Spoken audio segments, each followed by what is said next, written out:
Assalamualaikum warahmatullahi wabarakatuh. Waalaikumsalam warahmatullahi wabarakatuh. Alhamdulillah, terima kasih ya Allah telah kau hantar kami pada malam yang ke-14.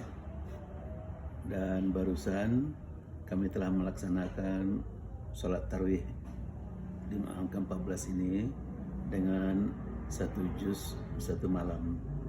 Berarti tadi kami bersama telah melaksanakan sholat tarawih menyelesaikan juz ke-14.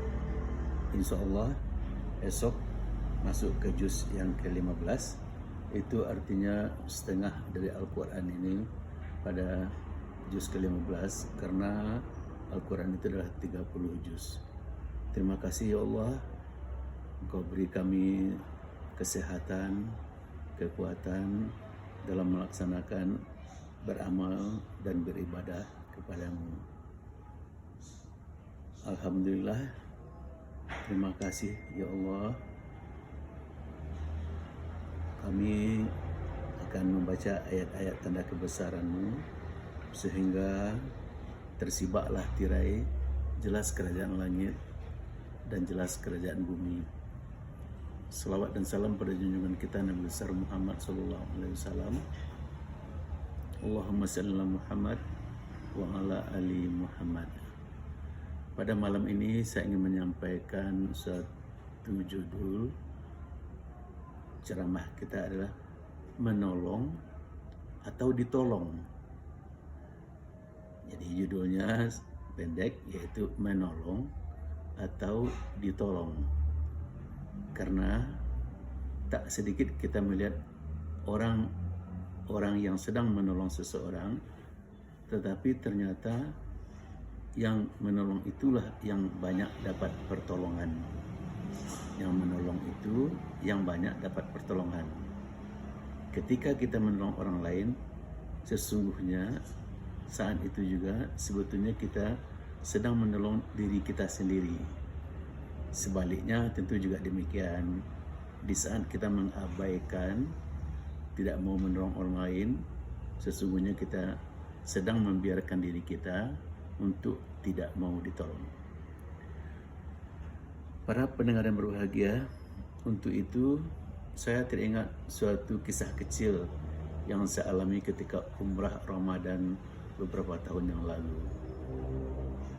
Di satu siang yang terik, saya menyaksikan seorang orang tua yang telah ringkih menyeret tongkatnya, dan dengan tongkat itu dia bertawaf. Orang tua bertongkat itu terlihat tertatih-tatih berjalan tawaf mengelilingi Ka'bah.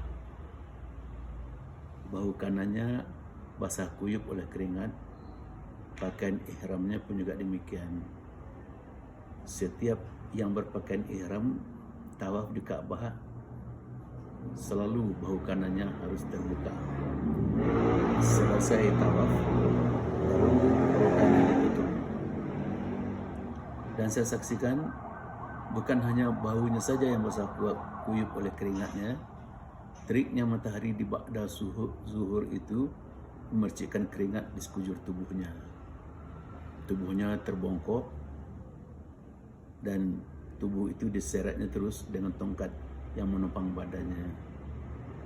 Rambutnya yang telah putih, tipis, dan jarang tampak berkilat dan basah di tempat teriknya panas di siang itu.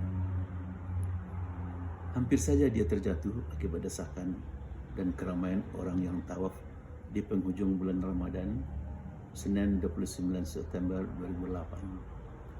Itu adalah hari terakhir berpuasa.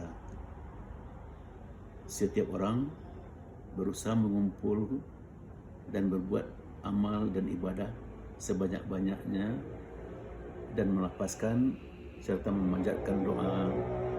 Apalagi amal ibadah dan doa kita tawaf itu adalah lebih makbul.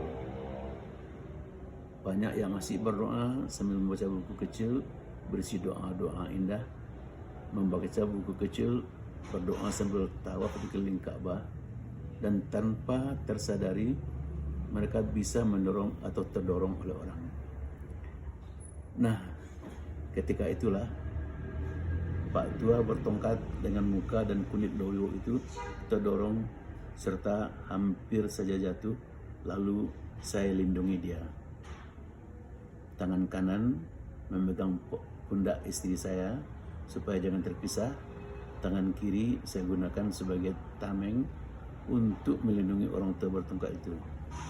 Tak saya biarkan dia menempel dengan orang lain. Takut dia terdorong, takut dia terjatuh. Syukran, katanya lembut menatap mata saya. Saya pun mengangguk, menyampaikan mengucapkan terima kasih. Berkeliling kami mengelilingi Ka'bah, tawaf di siang yang panas, dan sambil melindungi Pak Tua dan tangan kanan di bawah istri agar jangan terpisah. Ternyata itulah tawaf yang pernah saya alami, yang termudah dan terlapang yang pernah saya rasakan. Karena sekian kali bertawaf, orang pada memberi jalan, orang pada melapangkan jalan, karena orang melihat ada orang tua bertongkat. Maka kami pun tawaf mendekat ke dinding Ka'bah dan dapat memegang dinding Ka'bah. Makanya waktu itu teringat saya pesan Rasulullah, mudahkanlah, kamu akan dimudahkan. Lapangkanlah, kamu akan dilapangkan. Kini saya merenung, sebetulnya pada saat tadi itu siapakah yang menolong dan siapakah yang ditolong? Jujur, saya katakan orang tua bertongkat itulah yang banyak menolong saya. Karena orang tua lemah yang tertatih-tatih bertongkat, maka orang memberi serta melapangkan jalannya, sehingga otomatis jalan kami pun menjadi lapang. Orang tua itulah yang mengantarkan kami mendekat dan mendekati Ka'bah. Orang tua itulah yang buka jalan dan mengarahkan kemana kaki hendak dilangkahkan. Bersama orang tua itulah hati ini merasa damai, perasaan menjadi tenteram, dan orang tua itulah yang menyebabkan perasaan kami menjadi tenang. Saya berpisah sebelum tahu siapa nama dan apa kebangsaannya. Kami harus melaksanakan ibadah lain, berdoa di multazam di depan pintu Ka'bah, salat sunat di makam Ibrahim, dan hari itu adalah tawaf kami yang terakhir dan sholat di Hijr Ismail. Hijr Ismail tempat Nabi Ismail dikorbankan. Di Hijr Ismail itulah Nabi Ibrahim ketika sang anak dengan pasrah, dan di sana itulah kita melihat bagaimana pengorbanan seorang anak terhadap ayahnya. Dan di siang itu entah kenapa mudah kami masuk ke dalam Hijr Ismail itu. Istri saya mendapat tempat yang lebih lapang. Lama sekali istri saya sholat dan berdoa di sana. Saya perhatikan untayan air mata jatuh berderai membasahi pipinya. Doa yang tulus terlafaz dari bibirnya yang kering dan rengkah di siang hari itu. Kami telah dimudahkan, kami telah dilapangkan oleh orang tua bertongkat. Dalam kehidupan saya rasa juga demikian. Sering yang ditolong itulah yang sesungguhnya menolong. Kami ingin ditolong, tolonglah. Irhamu fil ard yarhamkum fis sama. Kasihanilah yang di bumi, maka yang di langit akan mengasihimu. Di dekat Hijr Ismail itu, saya kecup kening istri saya dan saya ucapkan selamat ulang tahun. Hari itu genap 61 tahun usianya. Semoga Allah menerangi hidup kami yang tertinggal. Semoga sisa hidup ini diakhiri kelak dalam pengabdian kepadanya. Maka untuk itu ingin saya petikkan firman sucinya dalam Al-Quran. Dan memang kami rasakan itulah hari ulang tahun istri saya pada tanggal 29 September 2008 di Hijr Ismail di samping Ka'bah. Hai orang-orang yang beriman, janganlah kamu melanggar syiar-syiar Allah dan janganlah kehormatan bulan-bulan haram. Janganlah mengganggu binatang-binatang dan binatang-binatang, dan jangan pula mengganggu orang-orang yang mengunjungi Baitullah sedang mereka mencari karunia dan keredaan dari Rabb-Nya. Dan apabila kamu telah selesai mengadakan ibadah haji, bolehlah berburu. Nah, para pendengar, para pemirsa yang berbahagia, hendaklah kamu tolong menolong dalam mengerjakan kebajikan dan takwa, dan janganlah tolong menolong dalam berbuat dan pelanggaran dosa. Bertakwalah kamu kepada Allah, sesungguhnya Allah amat berat siksanya. Al-Quran surat 5 ayat 2. Banyak maaf. Billahi taufiq wal hidayah.